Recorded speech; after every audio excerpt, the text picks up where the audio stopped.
नमस्कार, श्री स्वामी समर्थ. स्वागत आहे तुमचं आपल्या चॅनलवरच्या एका नवीन व्हिडिओ ब्लॉगमध्ये. तर बघा, आज आहे किचनची क्लिनिंग. तसंही 2-3 दिवस झालं किचनची क्लिनिंग चालू आहे आणि आजचा लास्ट पार्ट राहिलेला आहे, ते म्हणजे आपलं किचन ओटा आणि किचन ओटीची पूर्ण टाईल्स वगैरे सगळं, खिडकीपासून सगळं. तर बघा, प्रत्येक गृहिणीला पडलेला हा प्रश्न आहे. चिकट आणि तेलकट, चिवट डाग जे आहेत ते आपल्या टाईल्सवरती, किचनच्या टाईल्सवरती, किचनच्या वरती ज्या काही मांडण्या असतील त्याच्यावरती पडलेले सगळे चिकट डाग जे आहेत ते कसे घालवायचे किंवा त्याच्यासाठी काय करायचं. तर हा प्रत्येक गृहिणीला पडलेला प्रश्न असतो, कारण हे खूप जिद्दी डाग असतात, ते लवकर जात नाहीत आणि तो चिकटपणा, कारण किचनच्या वरती जे आपण फोडण्या दिलेल्या असतात हे सगळं तेलाचं जे थर चढलेला असतो, तर हे कसं क्लीन करायचं हे सगळ्यात महत्त्वाचं आहे. कारण हे चिकटपणा जो आहे तो प्रत्येकाच्या किचन ओट्याच्या टाईल्सवर किंवा त्याच्या मांडणीवरती होतो आणि माझ्या तर होतो. कारण बघा, मी जरी खिडकी उघडली तरी इथंच माझ्या गॅसच्या अगदी वरतीच हे कप्पे आहेत 3 काढलेले आणि त्याच्यावरती ज्या भरण्या आहेत तर त्यासुद्धा खूप चिकट होतात. कारण आपण फोडणी दिलेले सगळं वरती उडून जातं. आणि हे सगळं कसं काढते मी, त्याच्यासाठी मी कुठलं लिक्विड वापरते किंवा काय करते, तर हे खूप महत्त्वाचं आहे आणि हे प्रत्येकालाच खूप महत्त्वाचं आहे. आणि अगदी 2 मिनटात सहज ते पाणी टाकलं आणि आपली तारेची घासणी किंवा आपली हिरवी घासणी ह्याने सहज मी नुसतं ते पाणी टाकून चोळून घेतलं की ते लगेच निघलं. अगदी 5 मिनटं आधी पाणी टाकायचं सगळीकडं आणि ते पूर्ण पाणी जे आहे ते सगळीकडं लावून घ्यायचं आणि त्यानंतर ते लगेच ते डाग जे आहेत ते लगेच निघतात. तर कुठलं पाणी आहे, काय नेमकं केलेलं आहे ते, की त्याचे डाग जे आहेत ते एवढे इझिली निघतात आणि इझिली माझं 10 मिनटामध्ये माझे किचन टाईल्स जे आहे ती चकाचक निघलेली आहे. चला तर जाणून घेऊया आपण कुठलं जे पाणी तयार केलेलं आहे. त्या पाण्याचा खूप फायदा आहे. आपल्या भरण्या असतील, आपले स्टीलचे भांडे असतील किंवा आपल्या किचनची टाईल्स असेल, खिडक्या असतील, ह्या इझिली लगेच निघतील. तर बघा, एक बादली आपल्याला पाणी घ्यायचं आहे, पूर्ण एक बादली भरून पाणी घ्यायचं आहे तयार करण्यासाठी आणि त्या पाण्यामध्ये 2 ते 3 लिंब टाकायचे आहेत आपल्याला. 1 चमचा खाण्याचा सोडा टाकायचा आहे आणि 2-3 चमचे आपल्याला आपली जी कपड्याची पावडर असते, जी आपण वापरतो ती, कपडे धुण्यासाठी जी पावडर वापरतो ती पावडर, असं आपल्याला पाणी तयार करायचं आहे. ते पूर्ण पाणी जे आहे ते पूर्ण हलवून घ्यायचं आहे आणि त्या पाण्याने आपल्याला पूर्ण किचन टाईल्सवरती, खिडक्यांवरती, ग्रिलवरती किंवा ह्या जे मांडण्या कप्पे आहेत ह्याच्यावरती टाकून घ्यायचं आहे.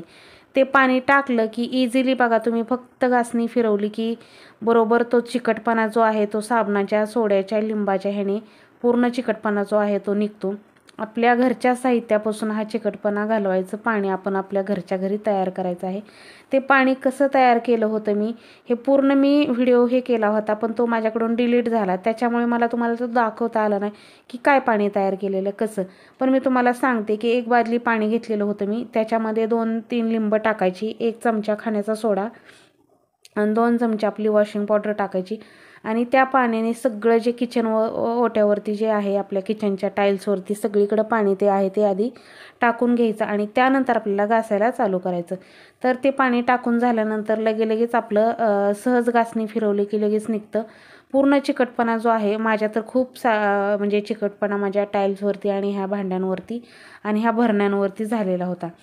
तर भरण्यासुद्धा बघा, मी त्याच पाण्यानं नुसत्या चोळून घेतल्या, तर भरण्यासुद्धा तुम्हाला दाखवते मी व्हिडिओमध्ये, किती सुंदर आणि चकाचक निघलेले आहेत. तर हे पाणी बघू शकताय माझ्या खिडकीतनं जे आहे ते व्यवस्थित व्हिडिओ बनला जात नाही, कारण खिडकीचा उजेड जो आहे तो मोबाईलवरती पडतो, त्या फ्लॅशमुळे किचन पूर्ण जे आहे ते व्यवस्थित दिसत नाही. पण इतकं क्लीन आणि चकाचक किचन जे आहे ते निघलेलं आहे आणि टाईल्ससुद्धा खूप इतक्या छान निघल्या आणि इझिली फक्त कमीत कमी वेळामध्ये ही इझिली निघलेलं आहे. आणि हे पाणीसुद्धा आपल्या घरच्या साहित्यापासून तयार होतं. ते पाणी तयार करायचं आणि फक्त मांडणीवरती, आपल्या किचनच्या टाईल्सवरती सगळीकडं पांगवून द्यायचं आणि त्यानंतर फक्त घासणीनं आदर जरी फिरवलं तर तो पूर्ण चिकटपणा जो आहे फोडण्या दिलेला तो सगळा निघतो. तर बघू शकता तुम्ही माझं किचन जे आहे ते कसं क्लीन दिसत आहे आणि पूर्ण टाईल्स जी आहे माझी ती सगळी व्यवस्थित घासून झालेली आहे. मी नेहमी पुण्यामध्ये सुद्धा माझी पांढऱ्या कलरची टाईल्स होती, आता ही टाईल्ससुद्धा मला बदलायची आहे, ही काय मला आवडत नाही.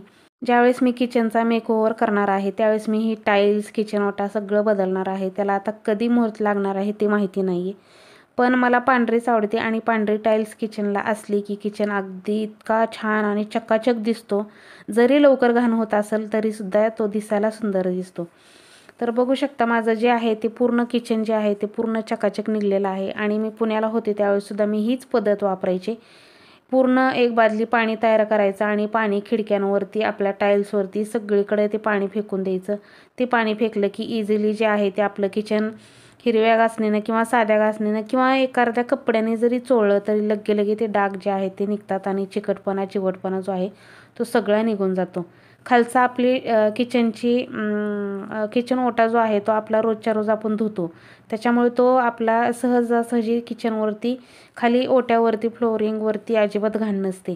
पण साईडने जे ह्या टाईल्स असतात त्या खूप घाण होतात रोजच्या आपल्या फोडणी देण्यानं किंवा मिक्सरसुद्धा बघा आपला चिकट होतं. तर हे सगळं जे आहे ते अशा पद्धतीनं साफ केलं तर अगदी इझिली खूप कमी वेळामध्ये बघा पूर्ण मी फक्त आदर जे आहे ते पाणी टाकलं होतं आणि त्याच्यावरती फक्त घासणी फिरवली तर आपण सहजासहजी जरी हात फिरवला तर बघा किती इझिली किचनची टाईल्स बघा चकाचक दिसते.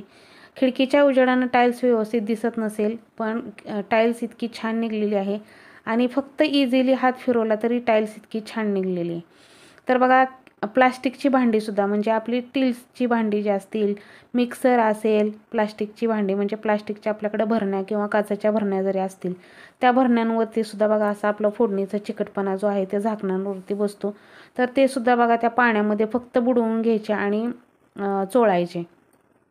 एका टापामध्ये ते पाणी तयार करायचं आणि त्या पाण्याने पूर्ण जे आहे ते फक्त चोळून घेतलं तरी ते एक कापड घेऊन जरी किंवा हिरवी घासणी असती त्यांनी जरी आपलं हे केलं तरी इतकं इझिली त्या भरण्यासुद्धा निघतात. मिक्सरसुद्धा बघा त्या पाण्यामध्ये घासणी बुडवायची आणि फक्त मिक्सरवरती बुडवून पुसून घ्यायची आणि त्यानंतर कापडाने पुसून घ्यायचं.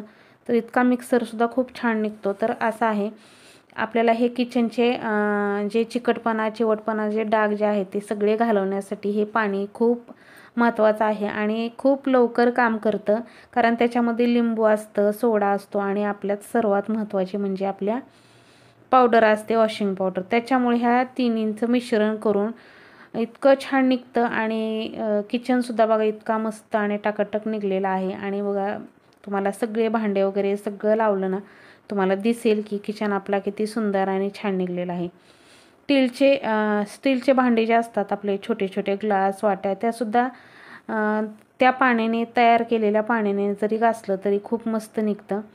तर मी काय तसं त्या पाण्याने घासलं नव्हतं पण मी माझ्या किचनची टाईल्स मिक्सर किंवा माझ्या ज्या भरण्या आहेत त्या पाण्याने नेहमी घासत असते. तर तुम्हाला भरण्यासुद्धा माझ्या पांढऱ्या शुभ्र कशा चकाचक निघलेल्या आहेत ते दाखवते. आता माझं पूर्ण जे आहे ते क्लिनिंग झालेलं आहे. आता पूर्ण मला कोरडं करून घ्यायचं आहे सगळं. आपला गॅस वगैरे सगळं कोरडं करून घेते आणि पूर्ण जे आहे ते सेट करते किचन. कारण किचन धुवायला घ्यायच्या अगोदरच मी भरण्या वगैरे घासून ठेवल्या होत्या. तर त्या भरण्यासुद्धा मी व्यवस्थित कशा चकाचक करून ठेवलेल्या आहेत, बाहेर वाळायला ठेवलेल्या आहेत. आणि आपला किचन ओटा जो आहे तो पूर्ण क्लीन करून सुकवून त्यानंतर मग मी भांडी लावायला घेणार आहे. कारण ओल्यामध्येच लावलं तर परत आणखीन आपल्याच पायाचे वरती चढलं तर आपल्या पायाचेच हे होतात. तर बघू शकताय तुम्ही किचनचा फायनल लुक. किचन आपलं कसलं मस्त निघलेलं आहे आणि छान असं किचन क्लीन झालेलं आहे. आपल्या किचनचा हाच पार्ट राहिलेला होता क्लीन करायचा आणि मी मुद्दामच पाठीमागं ठेवला होता. अगोदरही क्लीन केलं नव्हतं. अगोदर फ्रीज क्लीन केला, त्यानंतर पलीकडची मांडणी केली आणि त्यानंतर लास्ट हे क्लीन करायला घेतलं होतं.